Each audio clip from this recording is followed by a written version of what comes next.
self-fear, self-hate. And it's sometimes not even individual, it's group.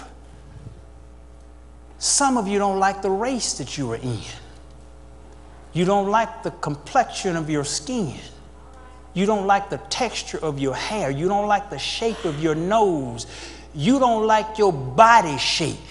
You don't like your face. You got all of this stuff, and it boils down to psychologically called autophobia. You've got to understand, people, that you are made in the image of God, and God didn't make any mistakes, and he didn't make any junk. You got to understand you are beautiful.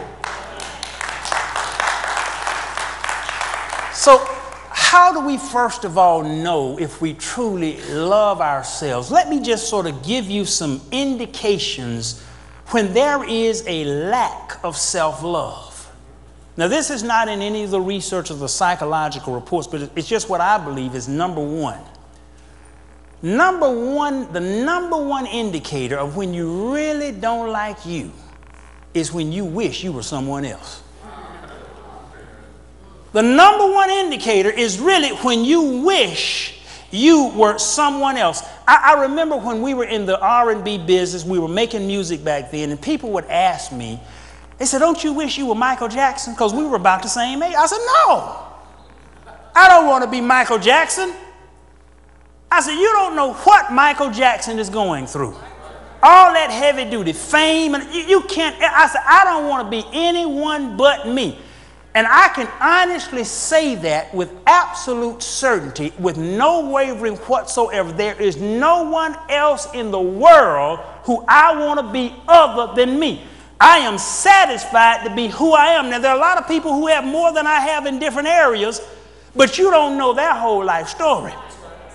See, I am content with my past, my present, and my perceived future. I'm happy with who I am now. Now, I have some issues. I have some problems, I have some challenges, but I know what they are. Two things about it. Number one, I know what they are, and I know my mentality about them. So I know I'm happy with my stuff, period. I am glad about who I am. People, turn to the person next to you and say, I'm glad of me. And let me tell you another brother point. You might as well be glad you are you, because you are going to stay you.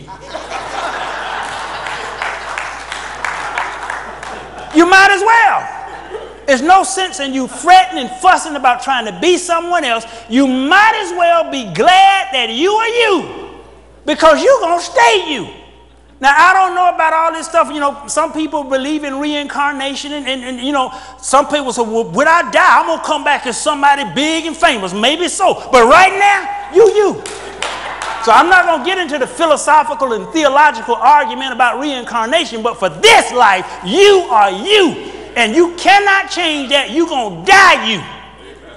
Now, you may resurrect in some kind of heavenly realm, all that. I don't know about all that. But for this life, you are, that I'm absolutely certain of. You were born you, and you go die you.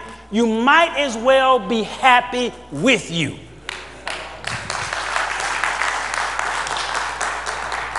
I admire a lot of people, but I don't want to be anyone else. One of the other people who I really admired he's a movie star. He was Jean-Claude Van Damme. And I was heavily into martial arts, and this man, I just admired this man. He had this seriously ripped body. He was limber as I don't know what. He could fight like mad. He was good looking. He had all this fame. He had all this money. He had all this stuff. I said, that man got it going on. Have you all ever looked at other folk and said that? They got it going what? On. And you felt like they had it. A few years later, I'm reading about Jean-Claude Van Damme in a drug rehab. And I'm saying to myself, this man has got all of this. What was he missing that he had to get on drugs? That is another indicator that you do not love yourself. Whenever you abuse your body with any addictive substances, it is one of the prime indicators that you're really not happy with yourself. And even though this man, from outward appearances, had it all, there was something that was missing so that he could only find peace and only find a semblance of joy in a chemical substance that destroyed his life. How do you know that you like you? You gotta stay you. You can't change it. Get comfortable with it. Let me give you another brother point. This is an old adage. I didn't create it. I've heard people say it, but it simply goes like this. I believe it's an old African proverb. Be what you is, not what you ain't. Because when you is what you ain't what you is. Now that is totally incorrect grammar. Some of you don't feel good just even about your grammar, because you don't talk as eloquent and as educated as someone else. Therefore, you got low self-esteem. Let me tell you, I went to an entrepreneur awards banquet a few years ago. And the man who had the most money in the room, who could have bought all of the other business people put together, could not pronounce properly the word entrepreneur. He got up to the microphone to accept his award. He's an entrepreneur. He couldn't even pronounce it. But he had enough money to buy everybody else in the room. People don't, if you cannot talk with the greatest of eloquence, that's you. Don't worry about it.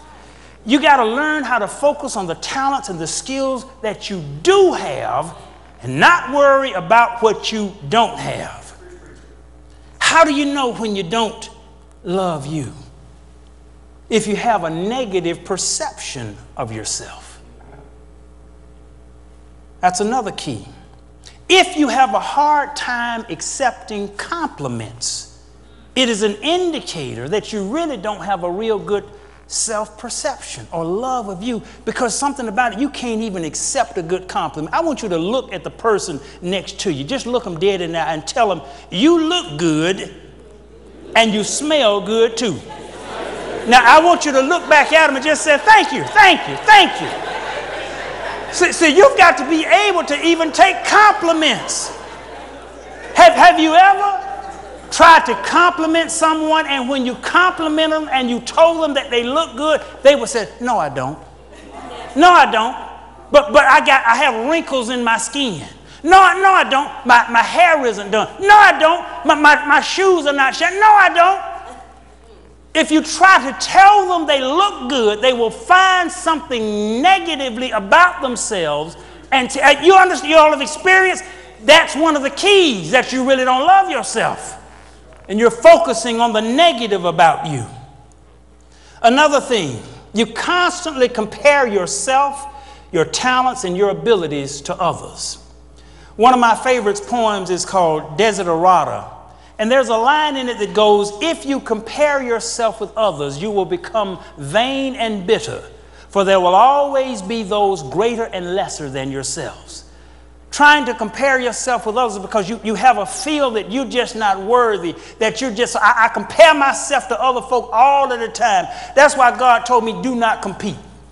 Do the best that you can do, but don't worry about trying to compete with anybody else, because there will always be those who I can beat, and there will always be those who can beat me.